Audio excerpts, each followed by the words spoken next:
Support the Twitchiest community and get to play some of your favorite superheroes and supervillains, guys, by downloading Marvel Strike Force into the description down below. If you download the game and get level 2 on your mobile device, you will help support the Twitchiest community. If we make it to 350 downloads and level 2 completions, we will start a 40,000 gem giveaway so that 5 lucky winners will be able to get the full Odyssey. And if we make it to 450, then we're going to do a full diamond rank duel grind, guys. So get it in the description down below. Hello everybody and welcome to your last of the regular Season 8 God Guides. Of course, we'll have a God Guide for the new God releases as they continue to come out this year. So we're going to be taking the Cabrakan over into the solo lane, which means we are going to be grabbing that Vampiric Shroud. I'm gonna get myself a Chalice of Healing and of course a Hand of the Gods to help out with that blue clear. Now it looks like I'm gonna be against a Chalk over in the solo lane. They've also got a decent bit of damage this game. So both the Sunder and the Blink are gonna be my target actives. So I'm gonna go ahead and start with the Sunder in that laning phase. You can start with the Blink if you want to. It'll slightly lower your kill potential in the solo lane, but it will slightly increase your survivability. You can rotate a little bit earlier and go for some more ganks. There's some pros and some cons to both of them. So Cabrakan right now, absolutely a premier solo laner because of a Vampiric Shroud. Really has done well with kind of this transition over to some of the Guardians being viable in the solo lane. Him and Ardio and Sobek in particular have been having a very nice time. They just get a lot of sustain from that early game. Vamp Shroud makes it hard for the warriors to contest in the early stages of the game. If they go the fighter's mask start, you should basically win the fight every single time. There's no way that they can basically beat you in that. So they just kind of get poked out and have a harder time. In the later stages of the game, it will even out, but you will make the laning phase extremely annoying for other warriors. Now, right off the bat, the big thing with Cabrakan is making sure that you can use his Tremors consistently. So if you find yourself in a situation where you are laning against somebody that can interrupt your Tremors, that's kind of the worst case scenario for Cabrakan. But the good news is that Tremors is only, look at this, a 7-second cooldown with the blue buff on us, which is gonna be a way shorter cooldown than whatever skill they are using in order to interrupt you. So simply go ahead and use that Tremor, get them to force you out of it, and then just go right back into the Tremor as soon as it's back up. They won't be able to interrupt it twice. Very few gods could actually like do more than a single interrupt, so it's just gonna come back up before then. But you can also utilize some of your other abilities more often as well, which can help out a little bit in that clear department. Now, while Tremors is going to be the ability that we're using for our wave clear, it is not actually going to be the ability that we are maxing out first. That is going to be our 2. Cabrakan's 2 is really kind of a bloated ability that I think goes under the radar. So right off the bat, good burst damage right in front of your character. We love good burst damage. I've actually got to be careful here and try to get away from this Arachne that is rotated on over. I do want to stick around for this blue buff. I actually don't think I necessarily have to give it up. I would love to get a rotation over here to continue to contest this, but we do have an Ao Kuang in the jungle, which makes it kind of awkward, but this Arachne is really low. And I'm gonna get the blue buff, and because I got the blue buff, I think I'm probably gonna be able to secure the kill if I can just get a little bit more mana back. And that is gonna be our first blood or first blood in. So back into that second ability on Cabrakan, it is gonna give you that burst damage in front of you. If you have the passive for it built all the way up, it is also going to give you a stun. So that stun that you get from it is indicated right over here on this little shatter meter.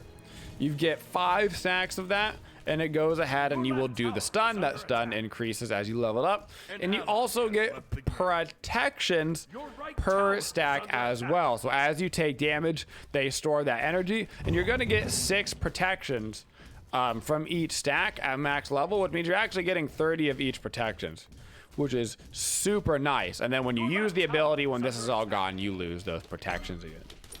So it's really just a very nice ability. So our level order on the Cabrakan is gonna be 2, 4, 1, 3.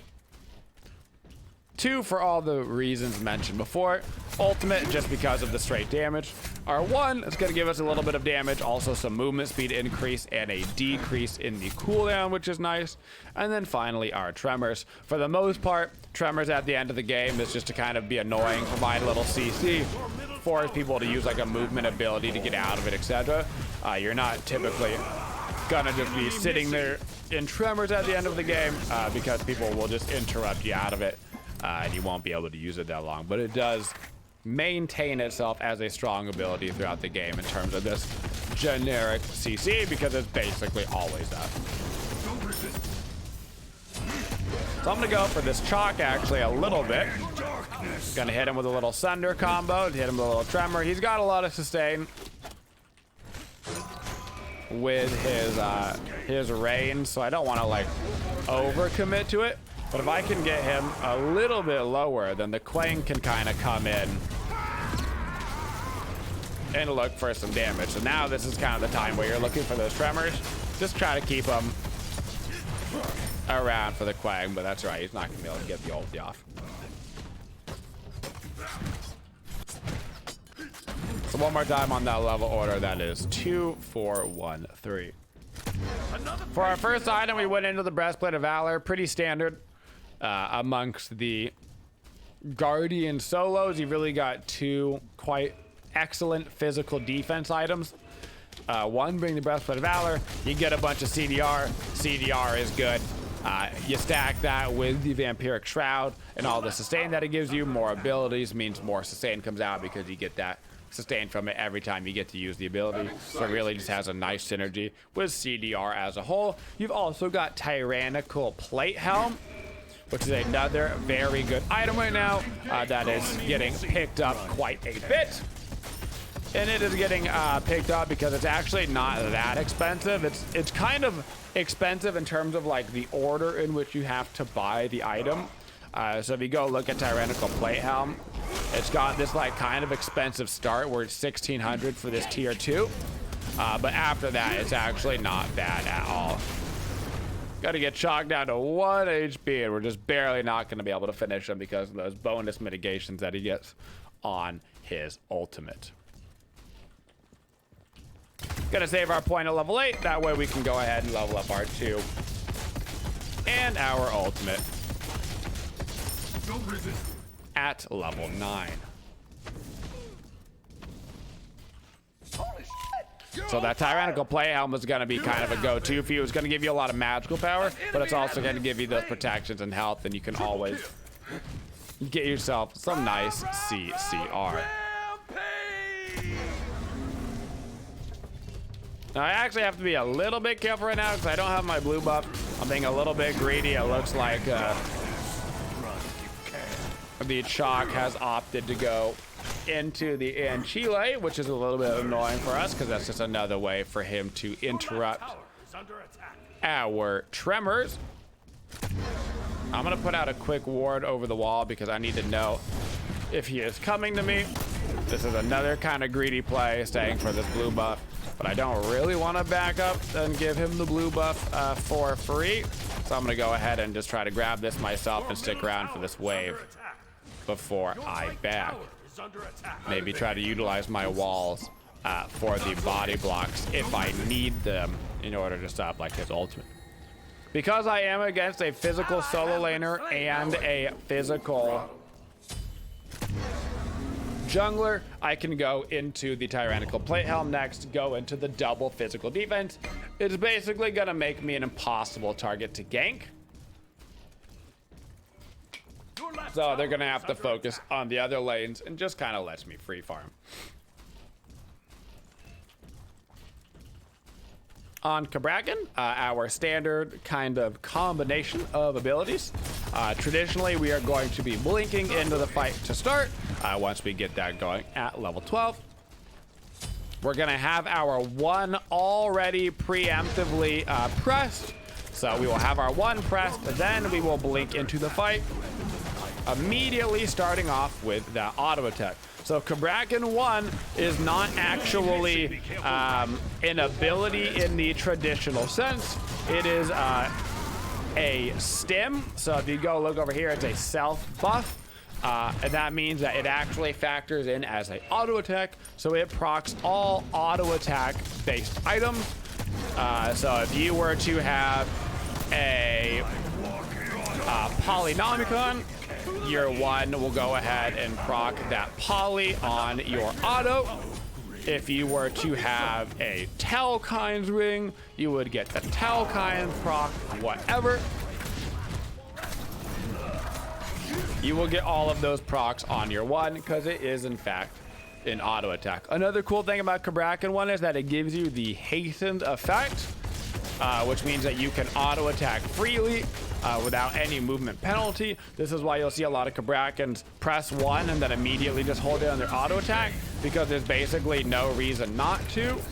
You don't get punished for holding down your 1 and using the auto attack in that manner, because you get that nice hasten effect. So it just kind of helps you make sure you've got the auto coming out. So after we blink in and use our 1, we're traditionally gonna follow up right into the 2. So it's gonna be blink, 1, 2, bam, bam. You've already got the 1 press, boom. You go under at 1, 2, and then if you need the ultimate at that point, then you follow up with the ultimate for the body block. Or you can save the ulti for after the target uses the leap. As with all walls in Smite, you don't necessarily want to use them immediately. Sometimes the best play with a wall is actually to go ahead and save them in order to wall off the target after they have used their movement ability. So for example, this Anhurt, instead of blinking in and immediately going for the ultimate on Anhurt, you would want to blink in on him, hit him with the stun, try to force him to bees or something, and then after he does that, wait for the jump, and then ulti him after the jump, so that way he's actually walled off and can't just jump right on over it. So at this point, I'm actually going to get myself into a Pridven. This is a little early for a Pridven, but I kind of want to get... I need some magical defenses at this point, because it's going to be time to start doing some rotations o'clock. But I'm also going to need some more physical defenses for this Arachne in the early game. So Pridven's going to be kind of the best of both worlds, and it's also going to give me that 40% CDR with the Breastplate of Valor, which means I don't even have to worry about the blue buffs if they start to get invaded or something, because I don't actually need the CDR from the blue buff anymore. I will just need it for kind of that mana sustain. Quang is coming over towards me, so I'm going to put some pressure over here onto the chalk.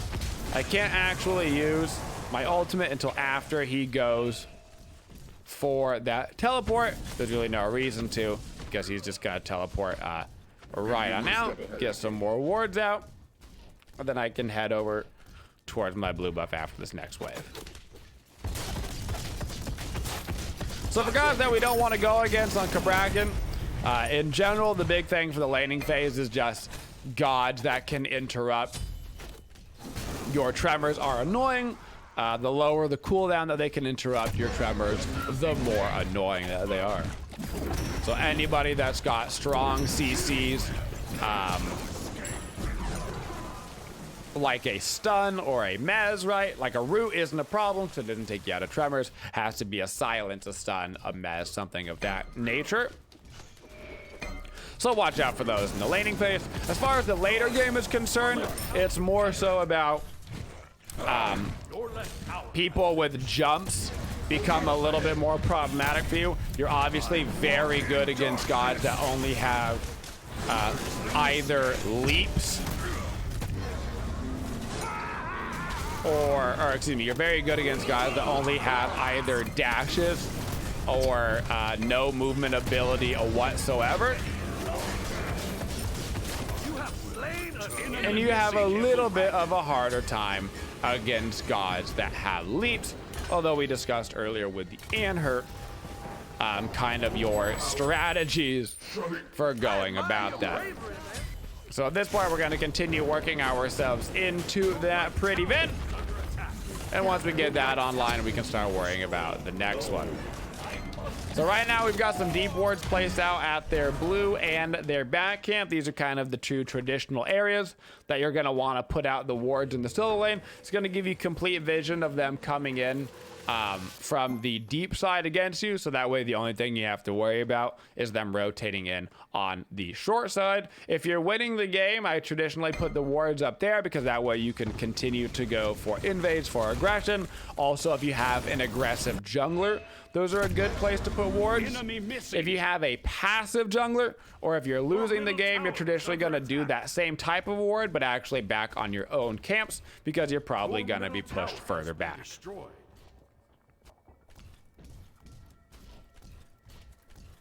As far as god pairings with Cabrakan, Cabrakan does provide a lot of crowd control to a team. He provides a lot of frontline. He's got 2 stuns. He's got the tremor effect. He's got the walls. His passive gives everybody that nice 5% mitigation, which is fantastic. So overall, Cabrakan is just kind of a team player. Really does thrive in that team fight setting. So the faster you can get yourself into the team fight stage of the game, the better. There's not really any gods that you want to like pair directly with him. He will provide that front line that you need for a team, so you don't need like a tanky or jungler or anything. You don't need like a Zhong middle. You can just pair him with some good old-fashioned damage follow-up. So just give him some nice hyper carries to work with so he can walk around and try to peel for your team. So at this point, they're going to go for the Gold Fury because they just kind of wiped the team over and left. No reason for me to go over towards the gold at this point. Nothing that I'm going to be able to do. I do need to be a little bit careful because they're just going to full rotate to me after they do that Gold Fury, which is why the Chalk is keeping eyes on me. But I also need to make sure that somebody gets credit for that mid wave. So right now I've kind of just got my blink at the ready because presumably they're going to head into our right side jungle as well and look for some of our camps over here. I do need to probably get a sentry ward out near the fire giant because they've got a fairly large lead and a lot of objective burn damage, so they could go for a fire giant really quickly after they get rid of that scorpion. So let's go ahead and grab ourselves a Pridven, also get ourselves a sentry ward. An item that you should be keeping in mind, this game I actually probably have to get a Pestilence because we're going to need some anti-heal against this team. Chalk healing, Sylvanas healing, Arachne's got built-in sustain, and her certainly is going to have the leather cowl. So we're going to need some anti-heal there. So I'm going to get our team a Pestilence to help out on the anti-heal front. But an item that you should be keeping in mind moving forward into the next patch for your magical defense is going to be that Bulwark of Hope. Bulwark of Hope is getting a massive buff, and the shield that it can provide is very easily going to be able to get up to like the 600 HP marker, making it a very, very good item in the next patch. You do have to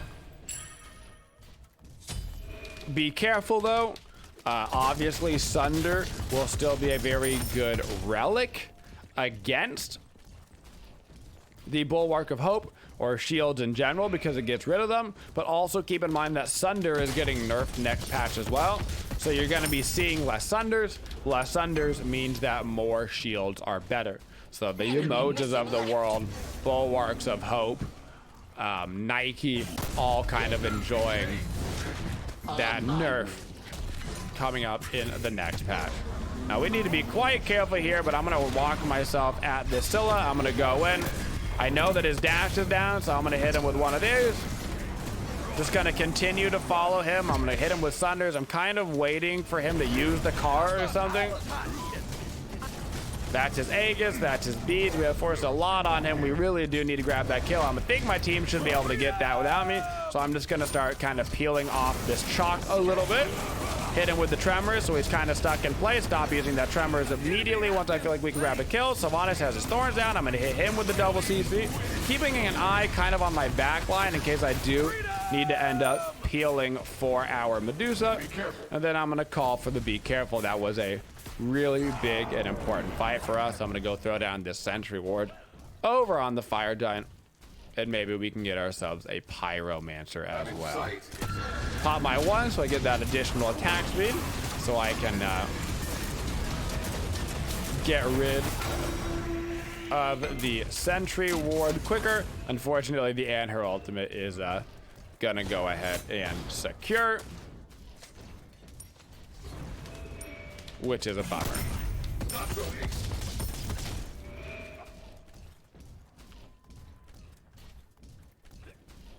So at this stage of the game with our composition, there's a good chance that I am gonna be our initiation. We have a Fafnir whose initiation is okay. I would say Fafnir is a little bit better in the peeling department than he is necessarily the initiation. So I'm gonna kind of keep my eyes on Fafnir. If Fafnir goes in first, then there's a chance that I sit in the back and I help peel for the team. If I go in first, then Fafnir basically should be the one sitting in the back and peeling for the team. In general, you would want your solo laner, in this case with the Cabrakan, traditionally doing that. It looks like their team is immediately getting set up to go back over towards that Fire Giant. They want to go burn that quickly. So I'm going to grab the Pestilence, the Sentry Ward, rank up my Sunder, and start heading back over because it looks like they are going to be trying to burn down that Fire Giant very quick.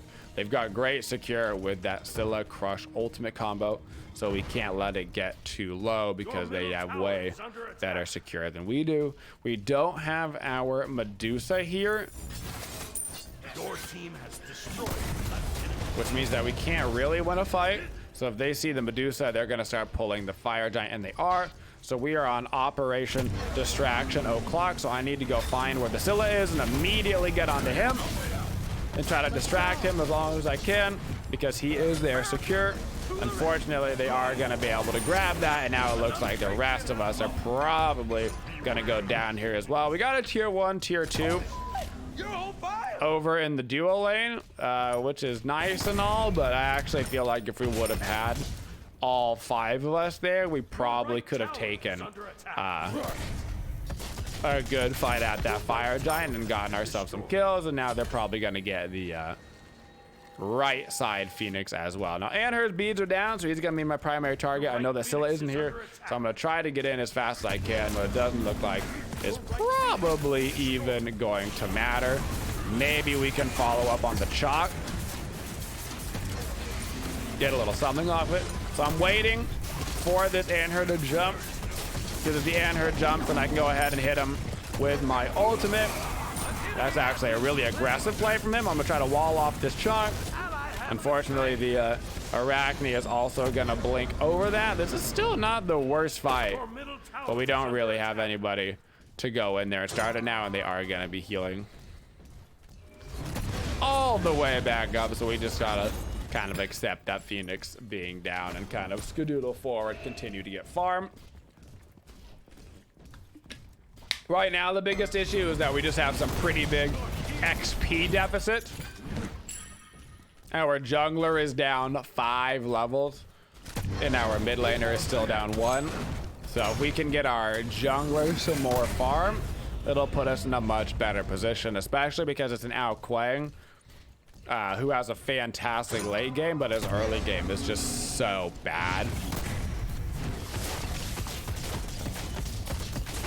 So we need to kind of follow him around the map and help him get some XP so we can try to participate at the end of the game. Now we're gonna get ourselves that Blood-Soaked Shroud. Blood-Soaked Shroud is getting nerfed in the next patch. Right now it is still absolutely fantastic. It'll still be a good item after the next patch, but there may be a transition from the Blood-Soaked Shroud every single game on the Guardian solos to maybe getting some more of the Warrior's Axe situation. So you could go into that Warrior's Axe. If you're going into the Warrior's Axe, that means you probably started Fighter's Mask, so you're not going to have as much sustain early, but it does do really well in the late game. So we'll have to see how that kind of transition goes after that patch where the Blood-Soaked Shroud gets slightly nerfed and the Vampiric Shroud gets slightly nerfed. They're both smaller nerfs, so we'll have to see if it actually affects like the build rate. So as long as Anhur isn't attacking the Phoenix, I'm basically just gonna sit back. I'm waiting for the initiation from their team. I don't really want to go in first. We can't engage outside of our Phoenix range, and so we just have to kind of let them walk around and do whatever they want, at least until we can get our Ao Kuang some more XP if we want to try and come back in this one. Enemies in middle lane.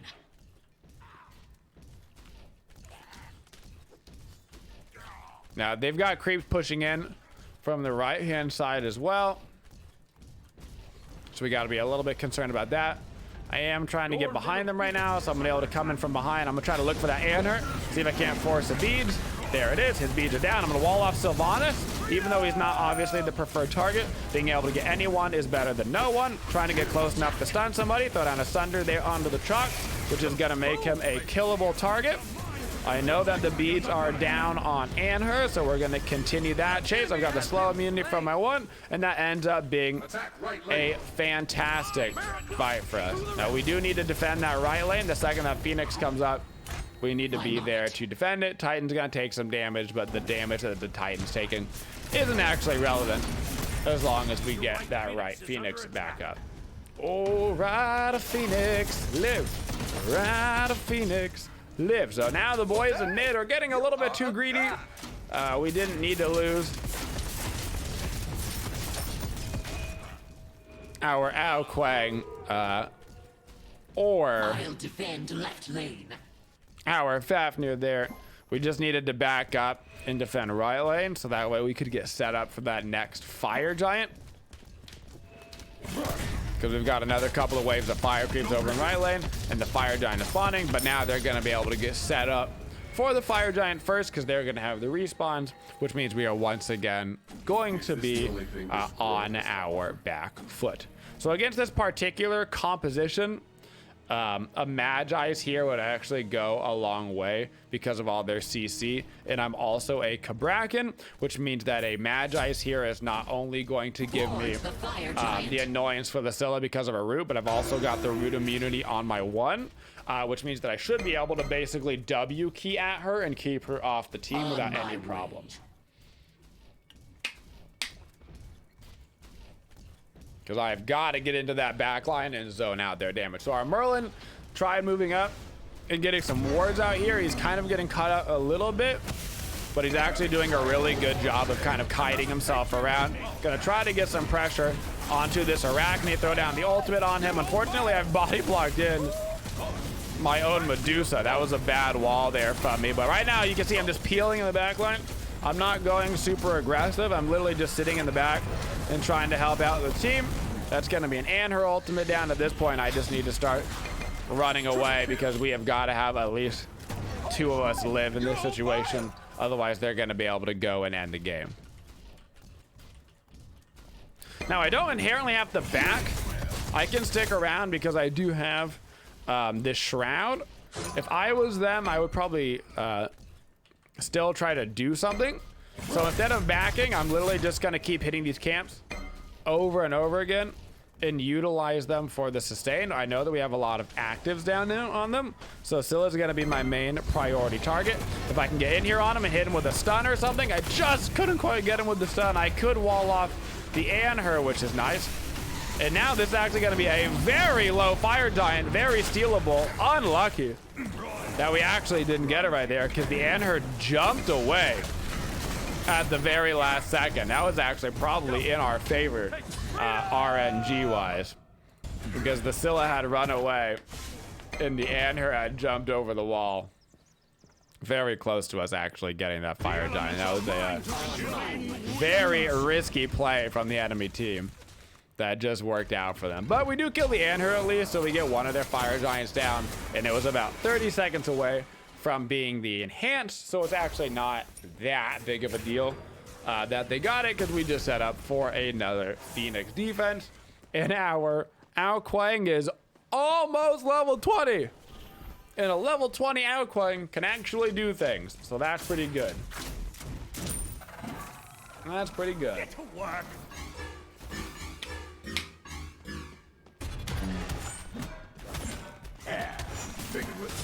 Make sure we get those sentry wards all around the Phoenix area.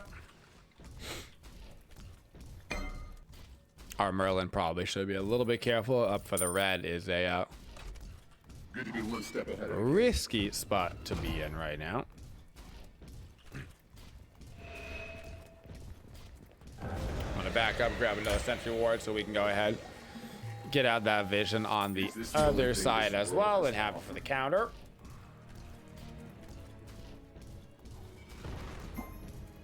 At this point, it's just operation. Sit on the Phoenix and go for the defense again. Anher is the one that's going to be mostly killing these Phoenixes. So I'm going to make him my priority target during these Phoenix fights. If I can get him to jump away, that's a big win, especially if they go for the initiation. And then we scare them in the back line.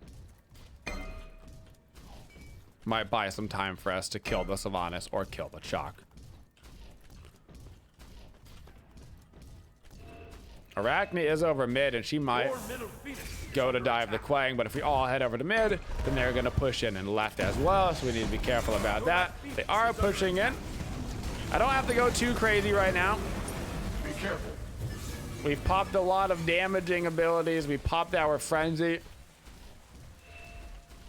So we did utilize quite a bit. Our Merlin needs to be so careful about that position. I want to open up this door for him. Help him get out of this one. That's actually the Scylla dash down. Unfortunately, that's not a good way for me to get over there into this fight. Our Fafnir ultimate is down, so that's a little bit of our zoning kind of out. So we're gonna have to be careful about that one. But you can see in that last fight, everybody really wanted to chase. When you're down this much gold, when you're down the fire giant, you do have to be very careful about chasing outside of that Phoenix range. That's danger, Will Robinson. Now I'm gonna go over this Anher, see if I can't force the beads or something. Doesn't look like we're gonna be able to get the beads, but we do get him to use his jump, which means if I can get back in on him soon, like right now, I can go in on him because I know he doesn't have the jump up. That's his Aegis, that's his beads, and we're gonna be able to grab the kill. And now we can go for the potential chase on this one. Maybe go for a gank in middle lane or something. Be careful. We do lose our Medusa, but that is exactly how we wanted that fight to go. Force somebody to use the leap. Once their leap is down, then we go in on them with that Cabrakan ultimate after their movement ability is down. If it was like a Rama, right, we could just go for him with the ulti right away. But because it's an Anher, we have to be a little bit more patient.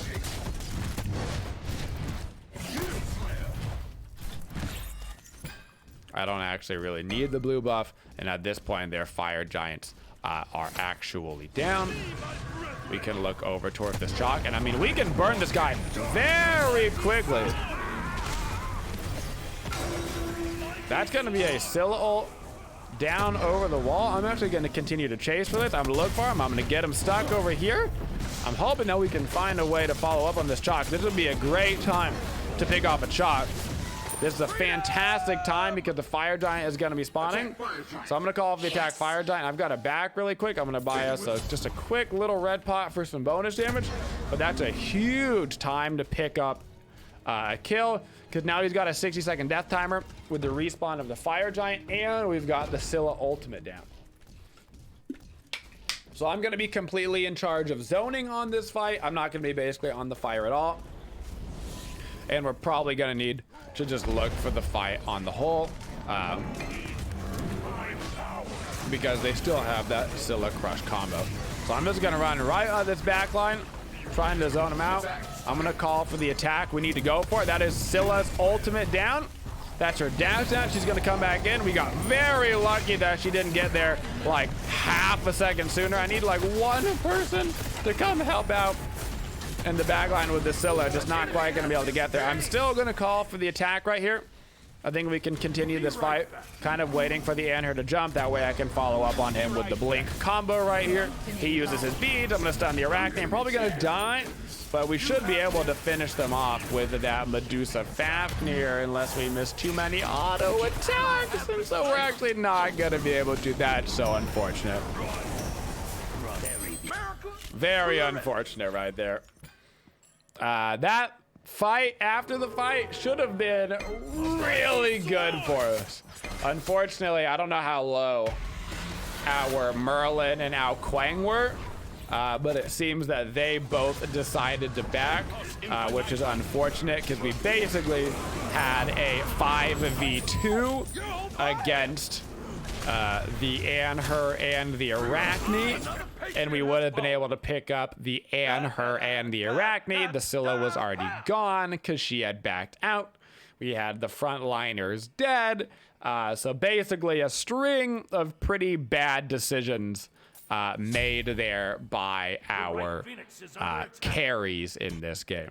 Your right Phoenix has been destroyed.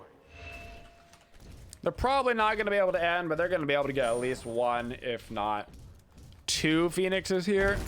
I'm going to try to just zone out the Anhur as best as I can. I'm actually going to look at the Scylla, so if I can kill the Scylla, that is going to buy us a little bit of time at least. So I do get the Scylla dead. I force the Anhur to jump. I have to sacrifice my life for it, but we do only lose one Phoenix, which is at least better. Your Titan is under attack.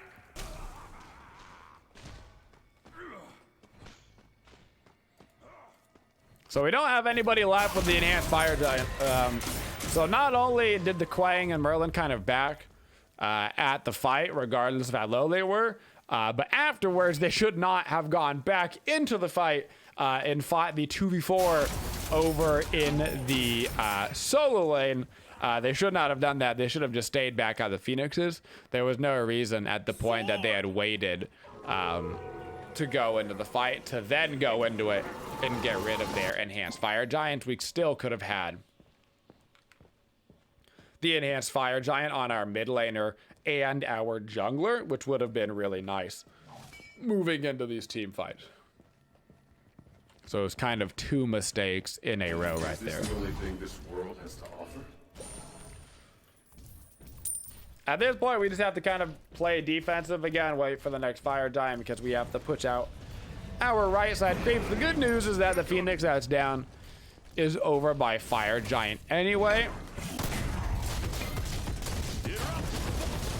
So it's not going to be hard for like our Merlin to go ahead and clear and still be around and relevant for the fight. Now they're actually shoving up in left lane, so we're gonna have to go get pressure over here. Arachne looked like he's gonna try to walk towards mid, but the creeps actually saw me at the last second because they didn't actually know that I was there. once again to go for the Scylla in the backline, force him to use a beads, force him to use a jump. They got a lot of pressure on me, so I've got to continue to back out of this one. But we do get a pickup on this Sylvanas. If we can get one more kill here, we might be able to just go grab the Fire Giant. Unfortunately, that is the left-hand side Phoenix, which is the very hardest one to defend.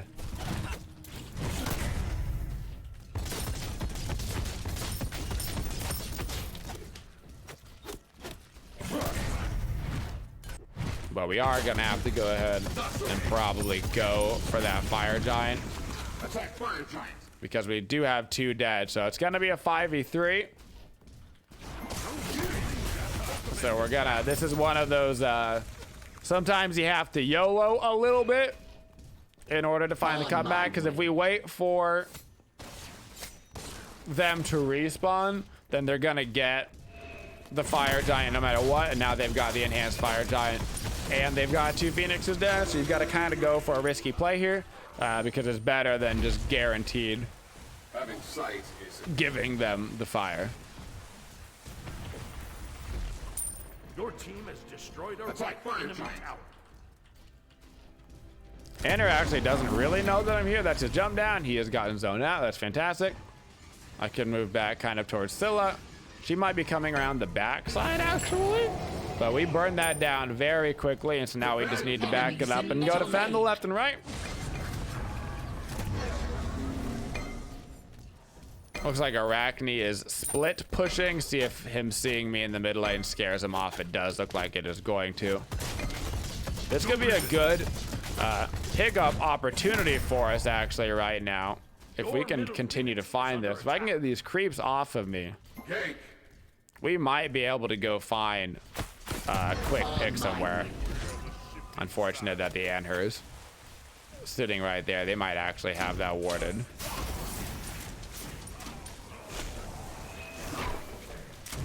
Our Quang is kind of getting W keyed at, but this is actually not horrible at all. I'm gonna blink in. That's gonna be the Scylla beads down. Sylvanas is stuck. He's obviously not the preferred target, but anybody is good for a quick pick. We've got the enhanced Fire Giant, so this is kind of our time to shine.